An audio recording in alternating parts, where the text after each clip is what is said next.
Hey everybody, Nick here, and today I got a review for you of this little guy right here. This is the Civivi Knives Shredder. First off, though, I want to thank very much Civivi Knives for sending this guy along. That's right, this was sent to me by the manufacturer. A representative for We Knives / Civivi, they're the same company, like at the top level there, reached out to me. I said, as always, I'm going to talk about the good, the great, the bad, the ugly, might be a gem, might be junk. They still sent it along. Nonetheless, we have to assume this is the very best quality controlled one of these guys ever. And I'm doing my very best not to let this affect the nature of my review. But there you go, full disclosure. Next thing, let's do some size comparison. This is a big knife. This is a real big knife. Here it is against the Spyderco PM2. We can see here that in terms of sharpened blade length, this is very much beating the PM2. Here it is against the Spyderco Delica. Here it is against the Ontario Rat number 2. And finally, here it is against another Civivi. One of their older models, actually, but still one of their classics. That is the Civivi Backlash. The Backlash being this is the Praxis. The Backlash is the other one that looks a little bit more like this one. But nonetheless, this is an older Civivi, but you can see here, it still checks out. It's still one of their very excellent pieces. Then finally, on the size front, I just want to measure this up because, this is a 3.75-inch knife. Oh, boy, is this a big one. Even by my standards, that's a relatively large pocket knife. So anyways, let's go ahead and jump into the good, the great, the bad, the ugly of this very interesting knife here. So on the good side, honestly, to start with, it's an ambidextrous knife. I mean, not completely. It's a line lock, but line locks. But what you can do is you can swap the clip over to the other side very easily. That's going to make about 10% of my audience very happy. That's a beautiful thing. Actually, speaking of the clip is pretty good in a bunch of ways. I was going to ding them for not lowering the metal of the clip into the G10 there, but then I realized that it's an ambi knife, and so they're making a decided choice there. But they do have the screws flush against the bottom of the clip there, and that to me is a win. That's something that they've not always gotten right, and seeing them getting it right here is absolutely a joy. Next thing, the action on this guy is really good. Absolutely no wrist right now, and still fires reliably 100% of the time. Nice, strong, snappy detent. I guess it's slappy too if you slap it. But nonetheless, it's good. And then it also has this opening hole here, which actually, again, even with just with a single finger, you can flick this guy out, no problem at all. So this has just a very, very nice action, and even on the close, get this guy past the detent ramp, and just drop it shut very, very easily. It's not like, oh my god, super drop shutty, but doesn't need to be. It's a very, very nice action here. Next thing, ergonomically, this is good. This is real good. Because you have two different grips. You can choke back here a little bit and get fine work, but for me, the real ergonomic win is when you choke up. And given I have smaller hands than most, but still, the hand just falls, the finger goes here, then this just is good. And the balance on it is just where you want it to be. Balance is a little far back, generally speaking, but when you do that, for some reason, it feels like it's really nice. This just works great in the hand, and you're not going anywhere with this flipper tab in the middle here. A little bit of jimping texturing there, and by the way, lock bar access is very easy as a result of that. So ergonomically speaking, this is definitely a win. And then finally, on the good side, this has a really nice price point. It's $60. It's not their strongest value ever. Civivi has dropped some knives that were a little bit more like, whoa. But at the same time, it's still very, very impressive. I have to say, everything they're doing here, they're doing right, so that's pretty damn good. So to me, all that is the good is that it's got a very nice price point, it's got great ergos, very good action, a good clip, and it's ambidextrous. On the great side, the blade.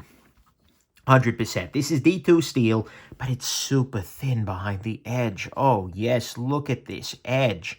That is so thin, and so as a result, even though this doesn't have the tallest blade ever, it cuts. Oh, God, does this thing cut.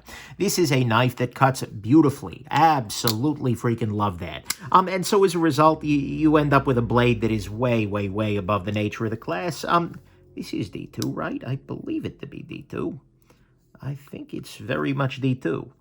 I'm now having a moment of sheer terror because I've got two Civivis on my table. Yes, okay. This one, this is the Chronic, is in 9CR.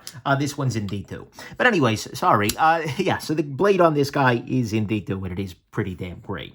That to me is absolutely a win, and without that kind of excellent grind, I wouldn't feel quite as strongly. So, to me, that's what's great here. On the bad side, a couple of little issues. It is definitely pocket pecking, 100%. With a flip-a-tab in the back, pecking on whatever's in your pocket all day long. Next thing, this is not perfectly centered. At this kind of a price point, I can forgive it, especially given everything else, but still. D2 is not going to be the most rust-resistant steel ever, particularly if you are a swamp witch living in saltwater marshes. This is not going to be a great choice for you. This is going to be a little bit huge for a number of people out there, just because, oh my God, 3.75 inches. This is a, take this out in the lunchroom, people dive under a table sort of knife. That's definitely a thing. The weight on this guy is not terrible, but it's a little up there. And the balance, like I said, is a little off. It's actually about 1 ounce an inch, which isn't. I think I'm just used to smaller knives, which weigh less but nonetheless, the balance is a little far back, and it is a heavy knife by virtue of being a pretty big one. And then finally, on the bad side, this is, as you can tell, I'm kind of nitpicking here. I'm going to be honest, but the only bad thing I can really say about it is that the design on it's a little forgettable, right? I mean, if somebody asked me to draw one of these from memory, I'd probably end up drawing every other thing Civivi's made because it's kind of roughly there, right? And so it's fine, it works, and functionally speaking, but it's not like high design. It's not, it doesn't have its own specific language. It's just another knife out of Civivi. And so, to me at least, that's the bad, is that the design's a little forgettable, that is. It's going to be a little huge for a lot of folks. D2 isn't the most resistant steel for rust. It's not perfectly centered, and it is pocket pecking.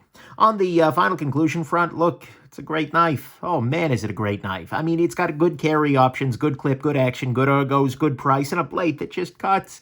And that's amazing. And I mean, sure, it's pocket pecking. It's a little huge, and it's a little forgettable in the design, but honestly, it's a damn impressive knife. And honestly, what's most impressive to me, thinking about this at a meta level, the most impressive part of this is that this felt very boring to me in the review process. In the run-up to this review, I was just like, what am I going to even say about this thing? It's another Civivi. It's great. What the heck I mean, the fact that this knife, with the action that it's got, with the blade that it's got, at the price that it's at, and the relative lack of any other issues, the fact that this now feels normal and boring out of Civivi is kind of an amazing thing. And I say this, I'm saying this pretty regularly these days, but the fact that this feels low-key and boring is shocks us, because two years ago, this would have been a world beater. This would have been like, oh my God, have you heard of the Shredder? Everybody would be just stop, dropping, and rolling. I don't know why they'd do that unless they were on fire, but still, work with me here. Everybody would just stop in their tracks. That's what I wanted. That's the word. And just be shocked. But now this kind of feels just like, oh yeah, another Civivi. Yeah, this one's big. And that's amazing. It feels low-key and boring, but it doesn't make it any less of a gem. This is a very, very impressive knife. And so if you are looking for something that is both huge and pretty damned excellent, with a good blade, good action, all of that kind of thing, this is a great choice. And for $60, yeah, absolutely 100%. And so overall, it's an easy knife to recommend. Even if it feels boring these days, if you pick one of these guys up, I highly doubt that any tears will be shed. Okay, there you go. Hope this was interesting to you. Have yourselves an absolutely wonderful rest of your day. Bye now.